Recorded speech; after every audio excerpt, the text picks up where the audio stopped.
Dalam nama Bapa dan Putra dan Roh Kudus. Amin. Roh Tuhan menyertai aku. Aku diutusnya untuk mewartakan kabar gembira kepada kaum fakir miskin. Bapak, Ibu, Saudara-saudari umat beriman yang dikasihi Tuhan. Salam sejahtera untuk kita semua. Bacaan pertama hari ini diambil dari surat pertama Rasul Paulus kepada jemaat di Tesalonika. Dalam suratnya, Rasul Paulus menegaskan pentingnya pengharapan akan kebangkitan Yesus dikala sedang ditimpa kedukaan. Karena mereka yang telah meninggal akan bangkit mendahului kita pada hari kedatangan Tuhan. Sedangkan bacaan Injil hari ini, Yesus menegaskan tentang misinya sebagaimana disuarakan oleh Nabi Yesaya. Namun tidak semua orang memahami dan menerimanya dengan baik. Bahkan orang-orang sekampungnya pun menolak kedatangannya.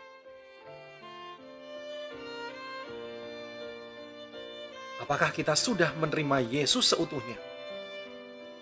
Hadir, bersemayam, dan menjadi guru kita?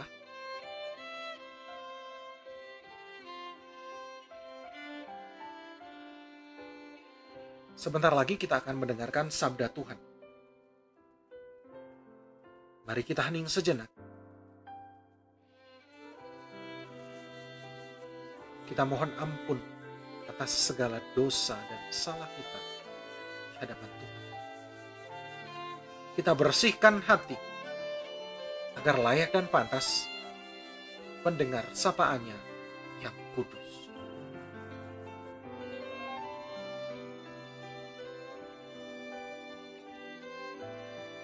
Haleluya, haleluya. Roh Tuhan menyertai aku. Aku diutus Tuhan mewartakan kabar baik kepada orang-orang miskin. Haleluya. Semoga Tuhan beserta kita, sekarang dan selama-lamanya. Inilah Injil Yesus Kristus menurut Lukas. Dimuliakanlah Tuhan. Sekali peristiwa, datanglah Yesus di Nazaret, tempat ia dibesarkan. Seperti biasa, pada hari Sabat ia masuk ke rumah ibadat. Yesus berdiri hendak membacakan kitab suci. Maka diberikan kepadanya kitab Nabi Yesaya. Yesus membuka kitab itu dan menemukan ayat-ayat berikut. Roh Tuhan ada padaku, sebab aku diurapinya untuk menyampaikan kabar baik kepada orang-orang miskin. Dan aku diutusnya memberitakan pembebasan kepada orang-orang tawanan, penglihatan kepada orang-orang buta, serta membebaskan orang-orang yang tertindas. Aku diutusnya memberitakan bahwa tahun rahmat Tuhan telah datang. Kemudian Yesus menutup kitab itu dan mengembalikannya kepada pejabat. Lalu ia duduk, dan mata semua orang dalam rumah ibadat itu tertuju kepadanya. Kemudian Yesus mulai mengajar mereka, katanya, pada hari ini, genaplah ayat-ayat kitab suci itu pada saat kalian mendengarnya. Semua orang membenarkan Yesus. Mereka heran akan kata-kata indah yang diucapkannya. Lalu mereka berkata, bukankah dia anak Yusuf? Tentu. Yesus berkata, tentu kalian akan mengatakan pepatah ini kepadaku. Hai tabib, sembuhkanlah dirimu sendiri.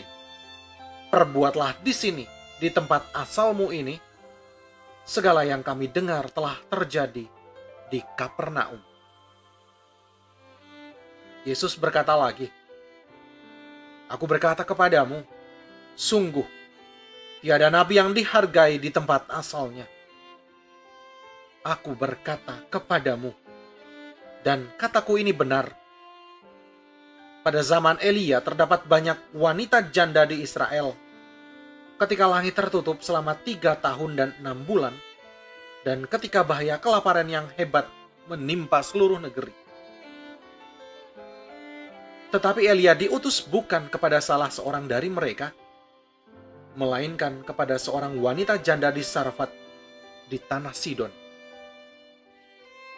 Dan pada zaman Nabi Elisa banyak orang kusta di Israel, tetapi tiada seorang pun dari mereka yang ditahirkan, selain Naaman, orang Syria itu. Mendengar itu sangat marahlah semua orang di rumah ibadat itu. Mereka bangkit, lalu menghalau Yesus keluar kota, dan membawa dia ke tebing gunung tempat kota itu terletak, untuk melemparkan dia dari tebing itu. Tetapi Yesus berjalan lewat tengah-tengah mereka, lalu pergi.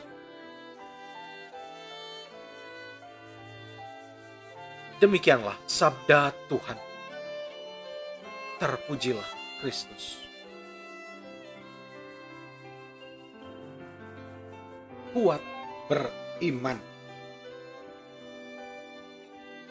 Bapak, Ibu, saudara-saudari umat beriman yang dikasihi Tuhan, spesies kuda menjadi tema permenungan edisi bulan ini. Salah satu karakter kuda adalah kuat. Sejak dahulu, kuda sering dijadikan sebagai hewan pikul karena mampu menanggung banyak beban di punggungnya. Posturnya yang berotot makin meyakinkan kesan ini. Kuda berkekuatan besar.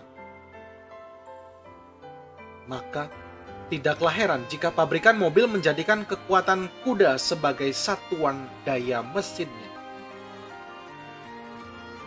Satuan itu dikenal dengan istilah horsepower.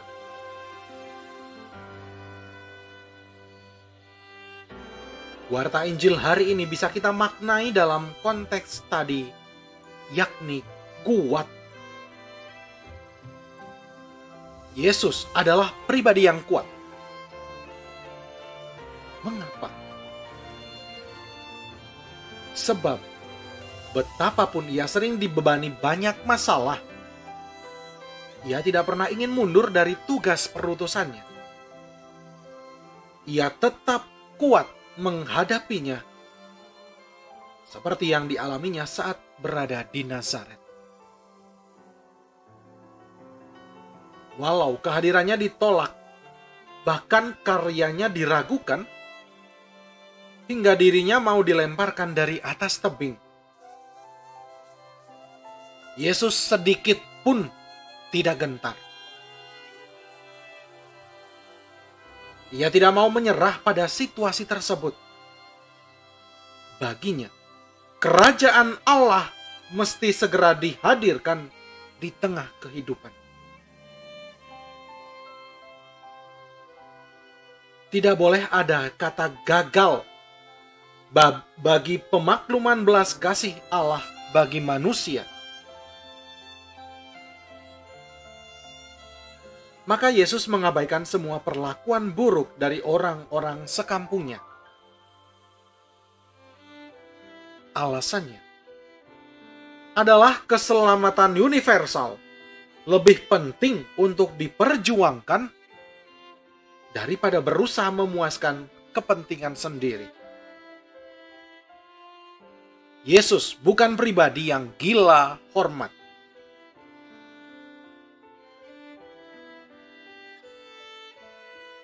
Umat beriman, berkaca dari teladan Yesus ini, kita pun dipanggil untuk menjadi orang Katolik yang kuat dan giat mewartakan Injil di dalam kehidupan harian. Situasi teror yang sering dialami tentu sangat mengguncang keamanan, sekaligus mengancam kebebasan beragama kita. Seolah-olah berbeda agama itu tindakan terkutuk.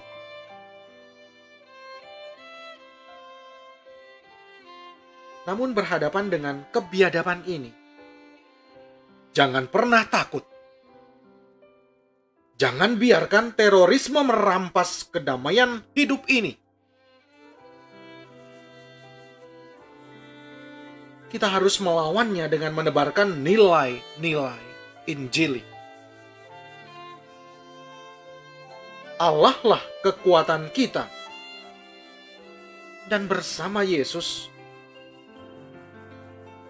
kekalahan itu menjadi mustahil.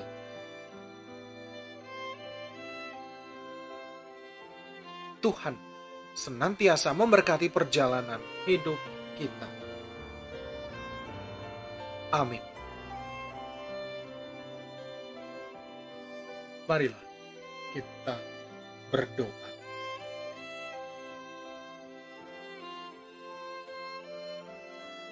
Tuhan Yesus,